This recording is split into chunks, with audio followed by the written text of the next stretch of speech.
So SummerSlam 1988, the first ever SummerSlam, right? Which you may make the accusation that is the biggest SummerSlam of all time. Okay. You see, SummerSlams like this, especially when it comes to like first shows of big pay-per-views, they pretty much are building blocks to how a certain pay-per-view will end up. Night of Champions is the worst example. WrestleMania and SummerSlam, however, are the best examples. Okay. However, despite the first ever edition of SummerSlam being awesome, here's a little bit of stuff that Vince and Co. probably would want you to forget about. So here we go. First up, why Miss Elizabeth removing her robe was so shocking. So a fine gentleman of YouTube.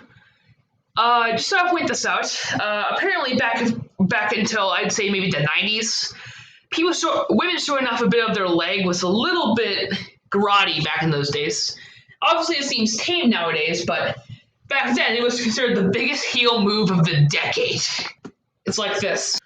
Oh no, I'm showing a little bit of leg. What do I do? Hope you enjoy looking at my disgusting, disgusting leg. I really need to get that clip checked out. I know for a company that has people having sex with corpses and raining poo on people, you probably would imagine they would be pretty fine with this. However, you would also imagine that they probably wouldn't also be fine with this. Also, on a completely different side note, that's something that you would expect a heel to do instead of a face, right? Am I wrong on that? Seems like something a heel would do instead of a face. No, whatever. We'll just have Macho Man Hogan celebrating in the middle of the ring afterwards. Who cares? And speaking of the Macho Man, next up on the Macho Man, the big missed opportunities in WWE history, we could have had Flair versus Savage at SummerSlam 1988. Think of that for a second, okay? Now, sure, we did get Flair versus Savage a lot in, well, Flair and Savage only wrestled twice for the big championship on pay-per-view, one-on-one. I'm saying that because the Royal Rumble existed. On tape, obviously. They wrestled all the time on house shows. Most of the time with Flair winning by DQ. So there's that. My point is that what a lot of people tend to forget is that they could have actually wrestled 4 years earlier in the 1988 SummerSlam. However, you see, Vince's idea was to do a champion versus champion match at SummerSlam 88 for the main event. Flair, in his book, To Be the Man, said that he was more loyal to the NWA and refused to jump. So, yeah. Good job for staying loyal, Flair, because we all know that's not a big thing he did in the past, but whatever. As big as the Mega Powers versus the Mega Bucks was, Flair versus Savage could have been even bigger, and it stings that Flair didn't come to the company. Number 3, the Ultimate Warrior versus the Honky Tonk Man at the event was almost Brutus Beefcake versus the Honky Tonk. Oh my gosh. Here's kind of how the Honky Tonk Man's reign ended up.